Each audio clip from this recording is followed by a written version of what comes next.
Makakausap po natin ngayon, diretso, si Palace Press Officer Claire Castro. Magandang gabi po sa inyo, Yusek Castro. Yes, good evening, Miss Corina, at sa lahat na nanonood sa agenda. Good Kayo po evening araw-araw naming nakikita, ano po? Pero si Pangulong Bongbong, kumusta naman po siya ngayon sa mga nangyayari? Sa ngayon, syempre po, patuloy pa rin po siya sa pagtatrabaho at nakikinig naman po siya sa lahat ng mga sinasabi ng ating mga kababayan.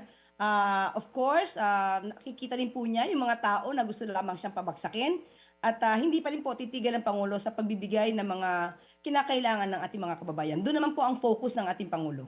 Sa bagay, marami pong pwedeng tanungin sa inyo tungkol kay Pangulo. Ano? Pero dito muna tayo sa pinakahuli kung yan po ay iniinda ni Pangulong BBM sa mga pinagsasabi ni VP Sara laban sa kanya. At sa investigasyon ng ICI sa flood control scandal, ano po ang inyong masasabi rito?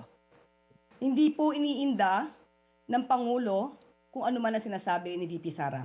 Dahil alam po natin, alam din po ng Pangulo na wala naman pong mangyayari at wala naman pong ibang sasabihin ng Vice Presidente kundi paninira sa kanya.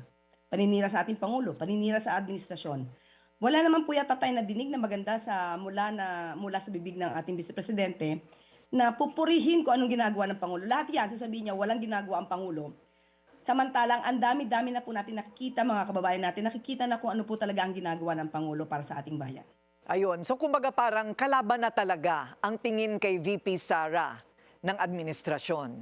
Hindi po kalaban, pero hindi po siya pinapansin sa kanyang mga sinasabi, lalo po ito ay walang ebidensya, walang resibo. Siguro kung makakapagpakita man siya, kahit katiting na resibo sa kanyang mga pinagsasabi, pwede pang magkaroon at mag-reason out. Pero kung mga haka-haka at mga walang kakwenta-kwentang kwento, hindi po naaalarma ang Pangulo sa mga ganyan. May mga nagsasabi po, bakit kaya natitiis ng Pangulo na walang aksyon laban sa mga nagsasalita ng ganyan laban sa kanya? Ito po ba ay nasa batas na the Vice President is free to speak against the President at any time? Hindi po lahat ng tao mayroong karapatang magsalita. Lahat po tayo may karapatan na magsalita ng tama. May karapatan po tayo because of the constitutional right. Meron tayong freedom of expression, pero may limitasyon po yan. Ang sinabi natin, kapag ka po meron kang karapatang magsalita, meron ka rin pong obligasyon na sundin ang batas. So kung ang paninira lamang ang gagawin niya, ito naman po ay maitutuwid natin sa pagsasabi ng katotohanan at mabatikos ang kanyang mga kasinungalingan.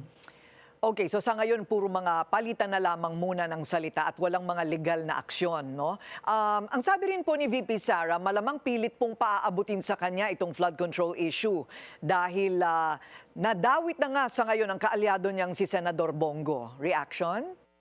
Unang-una, wag po siya matakot kasi kung wala naman siya talagang ginawa na mali, hindi naman po siya makakasuhan. Ganyan din po ang pananaw ng Pangulo sa kanyang sarili.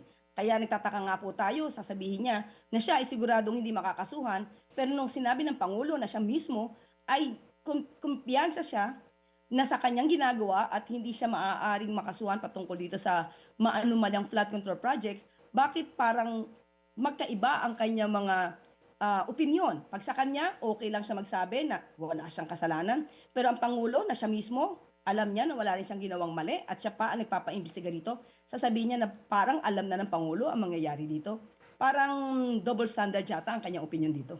So is the President confident against the pronouncements of former Governor Chavit Singson na mayroon daw mga proyekto na kahinahinala din sa Ilocos Norte? Kaya po niya sinabi yan, di patunayan niya po. Yun lang naman po, puro ebidensya lang. Katulad ng sinabi ni Vice Presidente patungkol doon sa maanumalyang laptop, yung procurement. Tandaan po natin, 2021 yan, nangyari. So ibig sabihin, yung maanumalyang laptop na pagbili, sa panahon ng kanyang ama. So dapat talaga niya imbestigahan yan at siguro imbestigahan niya dito yung kanyang mismong ama para ba't nalaman at nakita na may anomalya pala noon. Mainit na usapan din po yung pagsasapubliko ng SALN. Handa na po ba ang Pangulo sa SALN reveal? Opo, sinabi naman po ng Pangulo kahapon na kung ito po ay kakailanganin at sasabihin isubmit ng COA or ng ICI, siya naman po ay malugod na tutugunan ito. Maraming salamat po sa inyong oras. Palace Press Officer Claire Castro. Maraming salamat, Miss Corina. Manatiling nakatutok sa Bilyonaryo News Channel. Sumubaybay sa aming social media accounts at mag-subscribe sa aming YouTube channel para sa mga bago at eksklusibong balita.